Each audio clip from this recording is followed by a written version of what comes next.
Guys so basically ఈరోజు వీళ్ళిద్దరికి ఒక ఛాలెంజ్ పెట్టేస్తున్నాం అనమాట. ఏంటంటే draw it and win it. So నేను ముందు ఏ ఐటమ్ అయితే పెడుతున్నా అది వీళ్ళు మంచిగా డ్రా చేసి నన్ను ఇంప్రెస్ అయిపోతే మీరు విన్ చేస్తారు అనమాట. సో మీకేం డౌట్స్? ఏం చేయడం, ఎలా ఏం డ్రా చేయాలి నేను ఇప్పుడు చూపిస్తాను కదా. అయిందా? బాగైందా? ఫస్ట్ ప్రోడక్ట్ వచ్చేసి ఎవరైతే ఉదయని డ్రాయింగ్ చేస్తారో ఉదయ్ వాళ్ళ సొంతం ఇట్టాడిదేదో అవుద్దని అన్నిసార్లు అడిగారు. ఎక్కడికి వెళ్తున్నావు అని. మీకు అసలు ఏం రైట్స్ ఉన్నాయండి?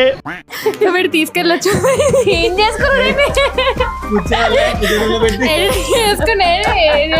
నువ్వు ఇతనికి పనికి పంపించి ఇతని సంపాదనతో నువ్వు బతికేసాయి. ఏం మాట్లాడుతున్నావురా? దేవుని రూమ్ లో పెట్టుకొని పూజ చేస్తా.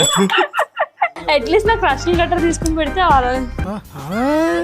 మహేష్ బాబు ప్రభాస్ పెద్ద ప్లానింగే.